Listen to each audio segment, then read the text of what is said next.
다 함께 한 번 더 아멘으로 먼저 하나님을 예배합시다. 할렐루야. 자, 오늘도 데일리 처치를 통해 같은 말씀을 나누는 모든 분들 예수님의 이름으로 환영하고 축복해 드립니다. 자, 우리 먼저 또 신앙인의 고백을 드리며 하나님을 예배하겠습니다. 같은 말씀과 같은 순종으로 사는 우리가 예수님의 교회입니다. 예, 우리가 교회인 증거를 우리가 마음대로 하는 게 아니라 주의 뜻대로 행하는 일들이 또 필요하고, 그렇게 여러분들이 바로 교회라는 것을, 교회 되신다는 것을 믿음으로 또 한 주 한 주를, 한 달 한 달을 살아가셨으면 좋겠습니다. 자, 지난주에 제가 전해드렸던 이야기는 그런 내용이었습니다. 확신했던 것을 버리는 사람들, 확신했던 것을 버리는 사람들에 대한 내용이었는데, 그러니까 무언가를 확신했던 것을 버리는 것, 이런 것들, 이게 쉽지 않은 일이죠. 우리가 신앙생활을 하면서 또 믿음을 가지게 된 이후에 뭐 이 믿음을 잃어버리지 말자, 뭐 이렇게 막 스스로 다짐도 하고 남에게 권하기도 하고 이런 일들 많이 하지만, 그리고 신약 성경에 나와 있는 대부분의 서신서가 그런 내용을 담고 있지만, 사실상 이런 내용을 권면하는 사도들조차도 앞서서는 본인들도 뭔가 큰 거를 버렸던 사람들이었다, 이런 내용들을 소개해 드렸어요. 바울 같은 사람들 대표적인 인물이었죠. 그런 걸 버리고 우리가 어떤 새로운 확신의 단계로 들어섰는데, 그렇게 들어선 사람들이 뭐 핍박 때문에, 거짓 교사들 때문에, 혹은 사도들이 없다고, 뭐 그래서 뭐 다시 유대교로 돌아가고 싶다, 막 이런 말, 이래서 되겠냐, 이런 얘기가 이제 지난주 내용이었잖아요. 근데 이런 이야기를 들으면서 우리가 다시 한번 그래도 기억해야 될 것이 있다면, 이게 괜히 복잡하게 하려는 게 아니라, 우리가 기억해야 될 것은 그저 아집으로 우리의 신앙을 주장하는 것이 아니라, 버린다는 것이 무엇인지, 특별히 확신했던 것을 버린다는 것이 어떤 것인지에 대해서는 분명히 심사숙고하는 마음들이 필요하다는, 이런 내용들을 지난주에 얘기한 거예요. 바울 같은 사람도 그렇게 확신에 찼던 유대교 신앙을 버린 거 아닙니까? 이게 쉬웠겠어요? 얼마나 심란했으면 사흘 동안 식음을 전폐합니까? 이게 쉬운 일이 아닙니다.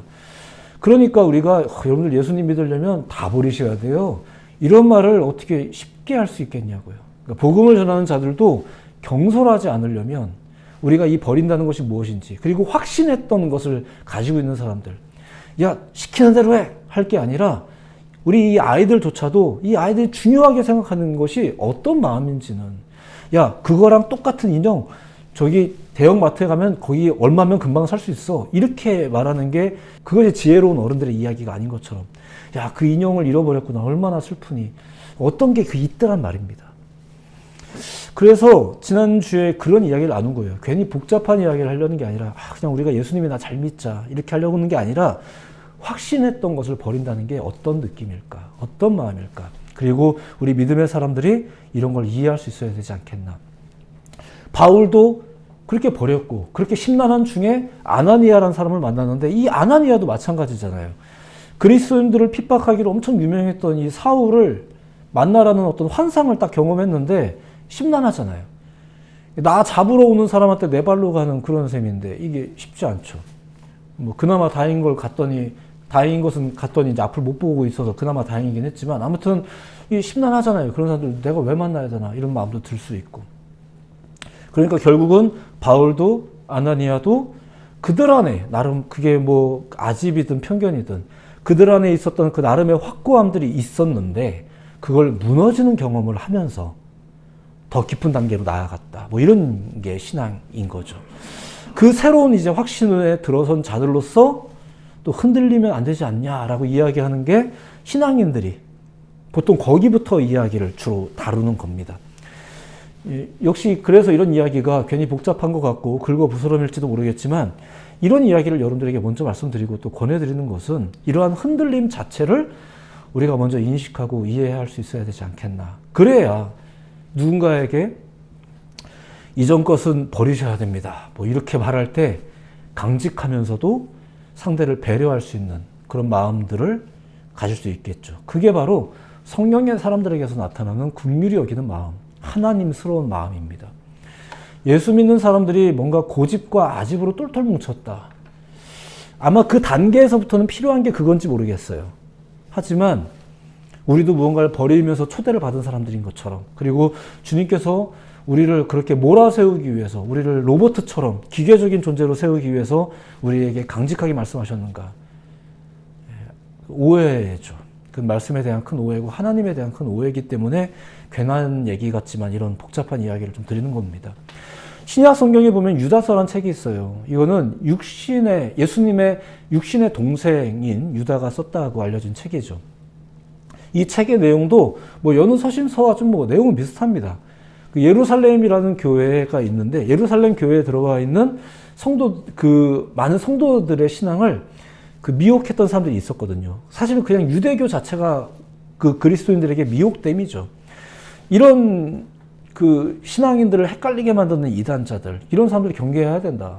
그런 사람들의 끝은 이렇다. 뭐 이런 내용이 쓰여진 게 유다서라는 책이거든요. 근데 그런 사람들에 대한 이야기를 소개하면서도 어떤 권면이 이어지냐? 이런 권면이 이어져요. 유다서는 1장밖에 없거든요.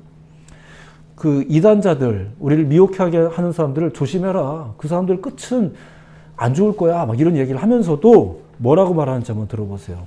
또 어떤 자를 불에서 끌어내어 구원하라. 또 어떤 자를 그 육체로 더럽힌 옷까지도 미워하되 두려움으로 긍휼히 여기라. 여기서 어떤 자가 그 미혹하는 사람들이에요. 근데 그들에 대한 내용을 얘기할 때 뭐라고 말해요? 저들의 그 미혹함에 대해서는 분명하게 분별할 줄 알고, 또 그 일도 미워해야 되고, 그 일의 마지막이 어떻게 될지도 너희가 알아야 되지만 저들을 긍휼히 여길 줄 알아야 됩니다. 이런 이야기를 그리스도인들에게 권면하고 있는 거죠. 뭐 소위 죄는 미워하되 사람은 미워하지 말라, 뭐 이런 것과 약간 비슷하지 않나 싶기도 합니다. 오늘날 우리도 성령의 사람을 자청하고 또 우리가 그리스도인이라면 분명히 이 강직함과 그 부드러움의 경계를 잘 넘나들어야 할 텐데, 그런 복된 성품이 우리 가운데 있어야 하겠죠. 또한 성경이 우리를 그렇게 이끄십니다. 믿으시길 바랍니다. 그래서 오늘도 이런 말씀을 통해서 다시 한번 우리가 이런 경계함을 가지고 제발 믿고, 이번 주에도 그냥 종교인답게 이런 이야기들도 필요한 게 맞지만, 이렇게 괜히 복잡한 듯 하지만 이런 이야기를 통해서 또 그들이 가진 부드러움과 그들이 가지고 있는 어떤 마음이 있습니다. 이런 이야기를 소개해드리는 거예요. 자, 그렇게 오늘의 내용도 이어지는데, 내용상으로는 지난주 말씀에 확신했던 것을 버리는 사람들, 이런 내용 소개해드렸는데 좀 비슷하긴 하지만, 지난주에는 그 확신의 문제에 좀 초점을 두었다면 오늘은 버리는 것에 좀 초점을 맞추어서 좀 설명을 드릴까 해요.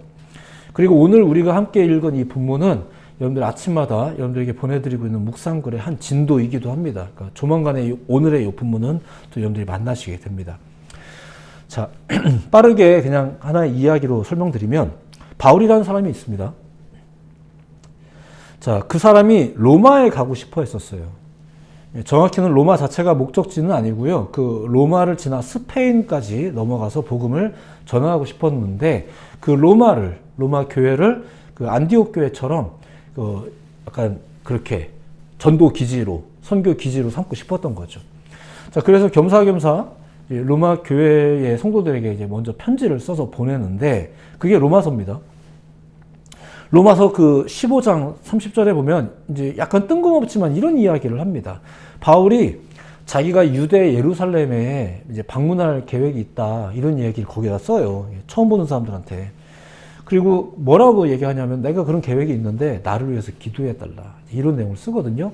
근데 그 내용을 보면은 좀 약간 위기감을 느끼는 내용이에요.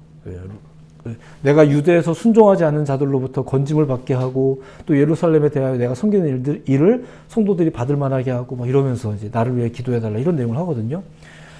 내가 예루살렘 교회 방문해서 이런 일정이 있는데 이런 나를 위해 기도해달라. 어떤 목사님은 바울이 예루살렘 교회에 가기 전에 뭔가 불안함을 느꼈다, 이렇게 해석하는 분들도 계세요.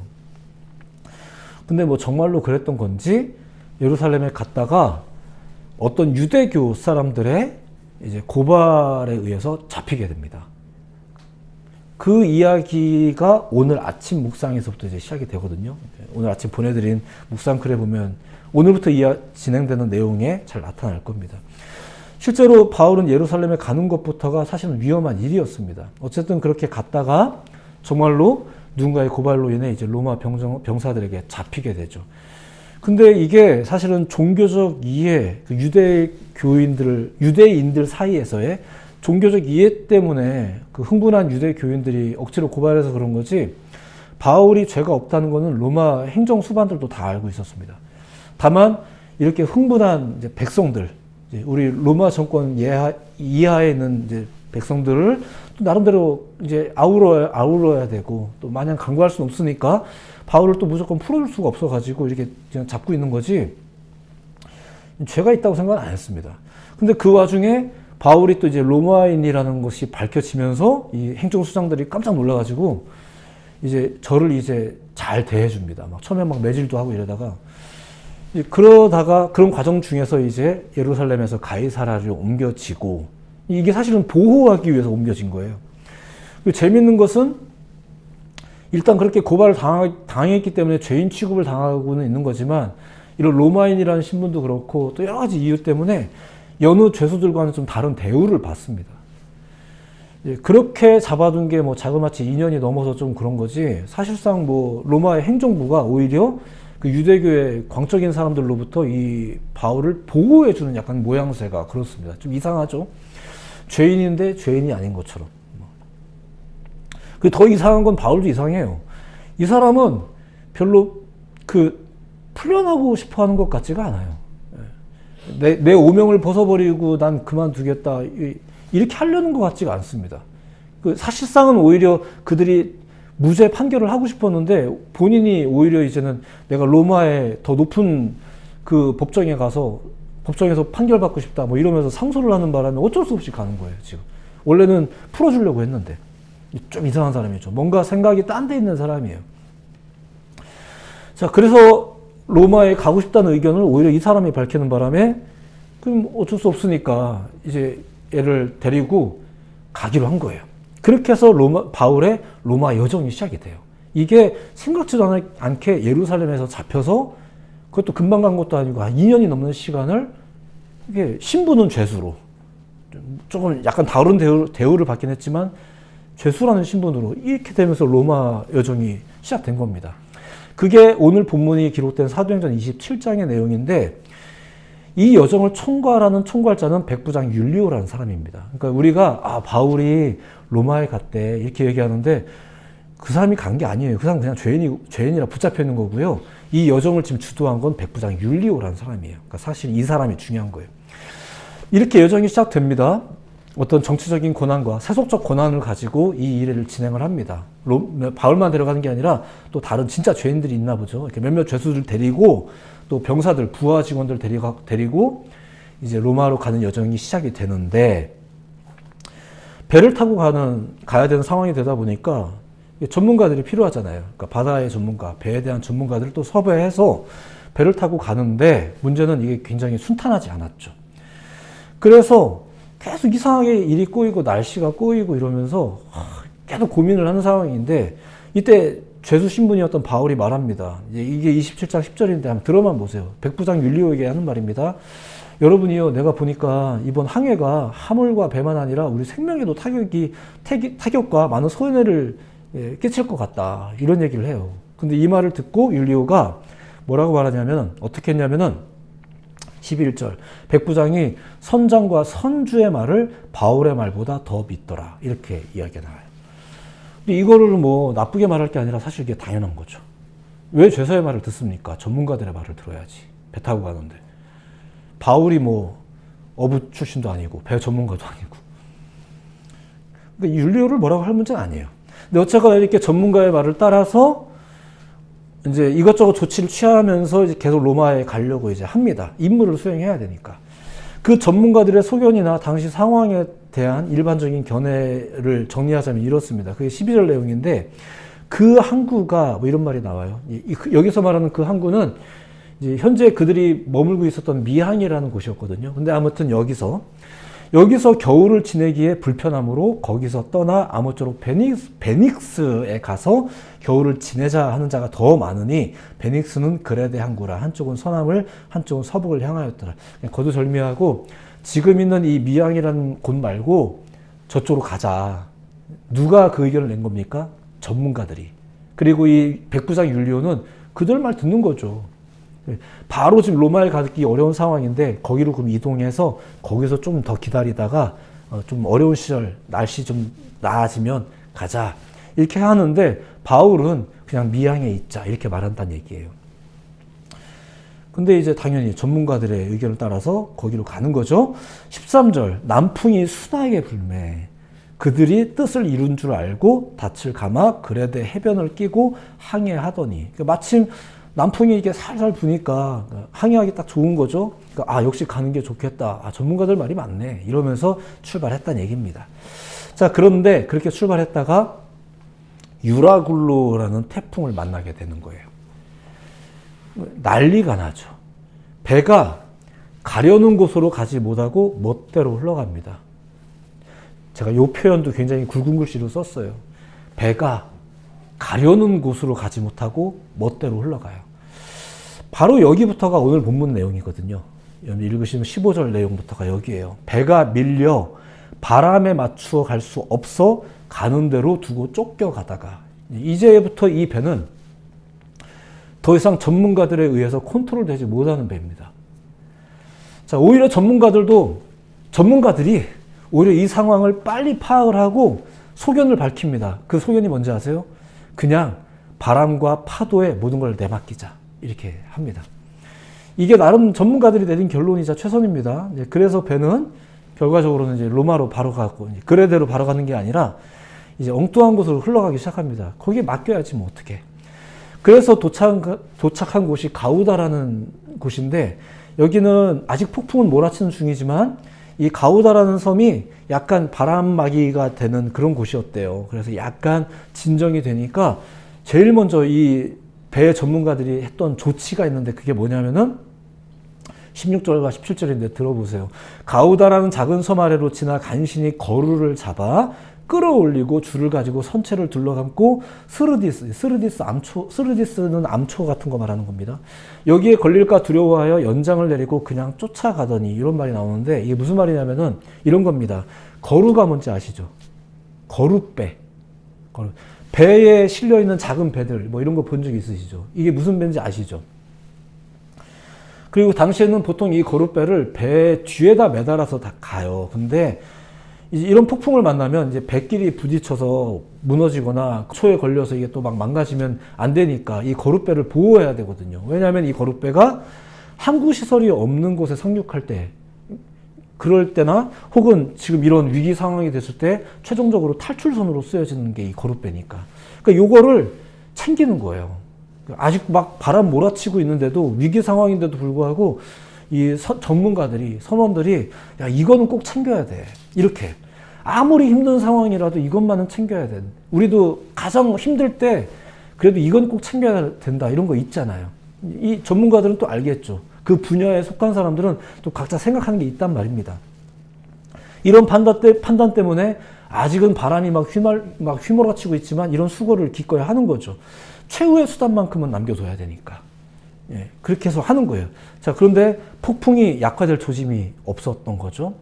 그러자 이제 저들이 또 다음 조치를 취하게 되는데 그게 뭐냐면은 배를 가볍게 해야 되는 거예요. 원래 이게 원래 우리 계획은 아니었었어요. 우리가 가고 싶었던 곳이 있는데 가고 싶은 대로 지금 가지도 못하고 있는 상황이지만 어떻게든 여기서 우리의 생명을 보존하려면 또 뭔가는 조치를 취해야 되는데 그게 뭐냐면은 배를 가볍게 하는 거. 그 다른 짐들을 버리는 거죠. 이것도 역시 전문가들의 소견입니다. 어쩔 수 없이 이 풍랑에 몸을 맡겨야 되고 또 그 풍랑을 따라가려면 배를 가볍게 하는 게 중요하다. 이게 세상 전문가들도 다 아는 사실이죠. 자, 그래서 뭔가를 버려야 되는데 그 버려야 될 것들이 사실은 다 나름 필요해서 챙겨온 것들이잖아요. 나름 필요해서 다 챙겨온 것들. 그러니까 그 와중에도 고민을 했겠죠. 뭘 버려야 되나? 이거 아까운데 이러면서 우리도 뭐 이사를 갈 때도 뭐 할 때도 보면은 여행 갈 때 가방 챙기면서도 가방이 막 15kg가 넘는 건 걱정하면서도 막 그래도 이건 챙겨가야 된다 이런 게 있잖아요. 그리고 이후의 이야기를 보면은 등장하는데 일단 먹거리를 막 다 버릴 수는 없으니까 밀 같은 경우는 또 챙깁니다. 그리고 앞서 말한 거룻배 이런 걸 버릴 수는 없죠. 어렵게 챙긴 건데. 이거 진짜 중요한 건데. 근데 안타깝지만 다른 것들은 또 버려야 돼요. 그게 18절, 19절 내용인데 들어만 보세요.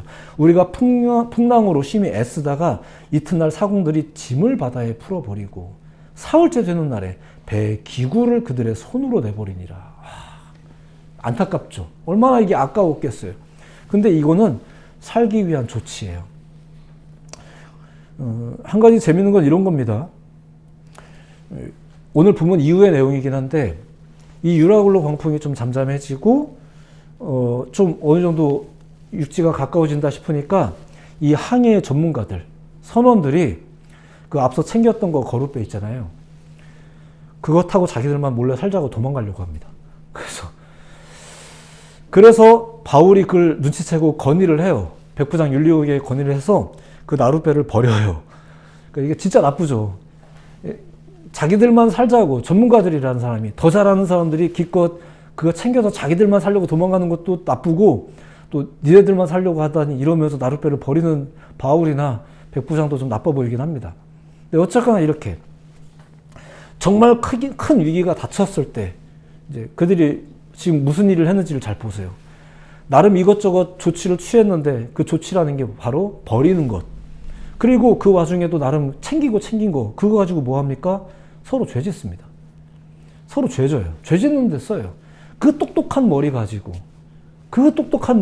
좋은 재능 가지고 좋은 정치적 권력 힘 가지고 네. 지금의 이 상황을 잘 생각해 보십시오. 지금 또 계속해서 이 호송 부대를 이끌고 로마에 가야 되는 책임을 가진 사람은 율리오라는 사람이에요. 그리고 그를 도와서 이 배를 운용하는 전문가들이 있죠. 그럼 바울은 지금 어떻게 하고 있어요? 아무것도 안 합니다. 그냥 죄수입니다. 죄수. 그래도 다른 죄수들보다는 좀 뭐 선처를 받는 입장이지만 어쨌거나 고발당한 죄수예요. 만약에 바울도 생각해보면 그래요. 만약에 바울이 자유민으로서 내가 로마에 가야겠다라고 맘먹었다면 이게 결코 쉬운 일이 아니었습니다. 왜냐하면 거의 모든 도처에 깔려있는 그 유대교인들, 그들의 해코지가 늘 있었고, 그리고 유대인 자체를 기본적으로 로마가 좋아하지 않았어요. 이런 정세 속에서 혼자서 뭘 하는 게 쉽지 않았을 텐데, 근데 이게 죄수 신분이다 보니까 또 가이사에게 상소를 한 입장이다 보니까 오히려 로마 군사들이 이렇게 저를 안전하게 보호하면서 로마에 데려가는 거죠. 그리고 이런 풍랑에서도 어떻게든 이 죄수들을 살리려고 뭐 이렇게 아둥바둥 하는 겁니다. 굉장히 재밌는 상황이에요. 그들이 하는 조치. 근데 그들이 하는 조치가 뭐였나 보니까 버리는 거였다는 거죠. 챙겨왔던 것들. 아깝지만 그것을 버리면서 살궁리를 하는 거. 그리고 기껏 또 마지막까지 아까워서 챙긴 걸 가지고는 또 자기들만 살궁리를 하는 이런 이기적인 이런 일들이 또 그 안에서의 또 벌어지는 일이었죠. 이 와중에 바울이 애쓴 게 있나? 없습니다. 애는 전문가들이랑 율리오가 쓰는 거고. 이 모든 과정에 대해서 사실 이 이야기를 이렇게 막 고상하게 살필 필요는 없지만 또 나름대로 이런 식으로 살피다 보니까 믿음의 사람들이 가지는 이해 방식이 있어요. 뭐냐면은 실제로도 이 사건 이전에 바울이 예루살렘에 고발당하고 위협을 당할 때 환상 중에 이런 응답을 받은 적이 있거든요. 이게 23장의 내용이긴 합니다만 큰 분쟁이 생기니 천부장은 바울이 그들에게 찢겨질까요? 군인을 명하여 내려가 무리 가운데서 빼앗아 가지고 영내로 들어가라 하니라. 예루살렘에서 고발당했을 때 천부장이 지금 바울을 보호하는 내용이에요. 근데 그날 밤에 주께서 바울 곁에 서서 이르시되, 환상을 경험하는 거죠. 담대하라. 네가 예루살렘에서 나의 일을 증언한 것과 같이 로마에서도 증언하여야 하리라. 이런 얘기를 하신 적이 있거든요.